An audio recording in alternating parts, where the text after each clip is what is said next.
working. So this is the digital set. Yeah, so it's literally like, as mad as it sounds, right? It's that's our password. Oh yeah, won't film that. So it's all done on a VPN. So the server, literally, the digital server is here. This is it. It's the IMS 3000. Okay. It's a Dolby server. This is how you run the digital projector. So like, you know, everything is controlled from within here, from scheduling to content. So digital, you know, I can see for the next week we're locked and loaded for what we've got on and what we're showing. And it's kind of running through. You can make amendments. It's made film. It's democratized film. That's the big thing about it. Really reliable. It used to be that films would be sent on hard drives, that we would upload it manually. Okay.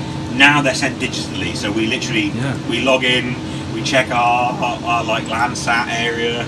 Do you have to like, you know, download that? Like literally download it. Right. So we have like a certain amount of storage that we can manage on here. So we have like about, you know, you must have a fair bit. Yeah. 10,736 gigabytes of storage that we manage and take content off of however long we kind of keep it for. But it's like enabled us to show multiple films a day, whereas on film you have one film. It's a lot of work in between, right? 100%. For as much as I love film, this is how we make money to survive. Sure, yeah. And that's obviously a big consideration, and it allows you to do the extra special film stuff. 100%. Yeah. 100%. We use specific processors. We use a Dolby CP750. Okay. We specifically use this processor because you can output using digital and the projected sound on here. We're at the point where we're about to refurbish and bring in new amplifiers because we need a new system. It's about, some of this is 20 years old. Okay. Projector's 10. We've kind of come into the end of its lifespan. Yeah, the way these run is they have bulbs inside that are like what they call xenon bulbs that get about. I mean, they vary in their lifespan, but we have to manage and maintain those, and they're what literally the light is projected through. Yeah. So they degrade over time. So when it gets darker on the edges, you can see the bulb is getting older. Right. But also they'll start to flicker.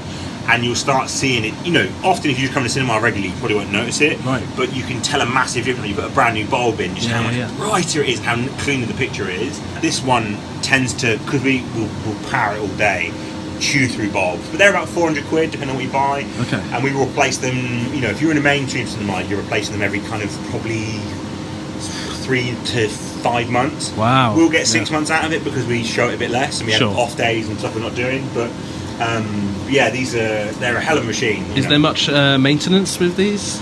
You have to do apart from changing the bulbs? Changing the bulbs is just, we take them out and check them, but it's a big safety feature because they get so hot they can explode. And that's how a lot of projectors will, if they do break, they break properly. So there's a lot of PPE and safety equipment. Biggest thing is keeping dust out, so trying to keep this as a clean environment. So dust kills projectors, whether it's older ones or here.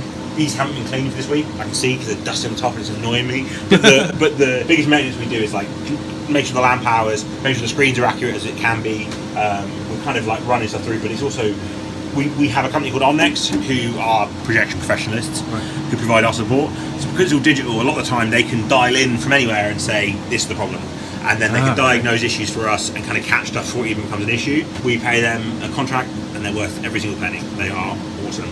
Again, the kind of sad thing about cinema is that the skill of it has slightly been taken away. So what you get is jack of all trades like myself, who is a manager first, who then learns projection, rather than being projectionist. So that skill of it's slightly been taken out of the industry, and maintenance and control is gone to companies because that's the most efficient way to run it. Sorry, you were just explaining to me about the playlists. Yeah, so we build playlists out with commands that will run house lights, sound volume, all control from here. So we have default playlists to kind of run through with its set timers. We mark to black and then we kind of go through, and then everything we want the players to play, whether that's ads and trailers, idents, eventually build through, and then you build into like features and feature rating tags. That's kind of legal compliance for BFC. And even then turning off the projector and shutting down. So it's all automated.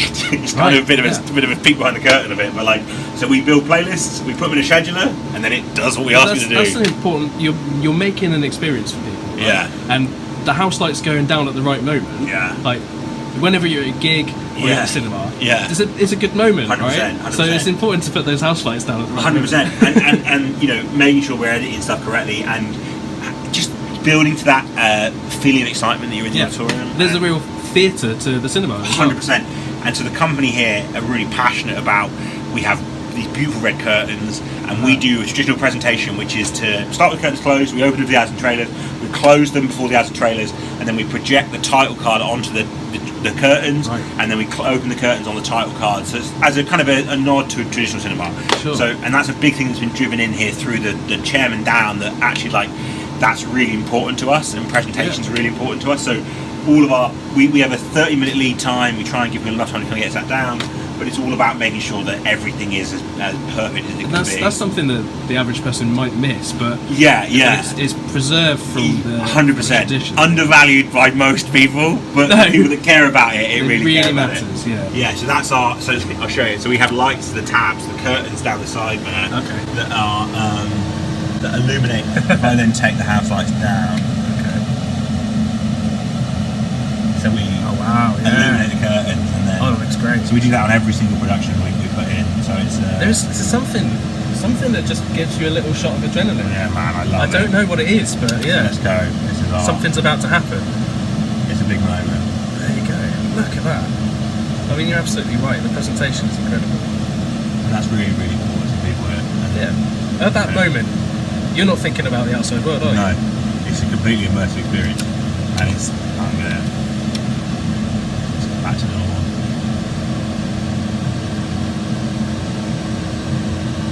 How amazing to watch it through the projectionist is a peephole. What's the technical term? Porthole. Yeah, porthole, peacock, it's all the same, really. If you're lucky, you're in the back row, you can hear someone swearing when stuff's going wrong.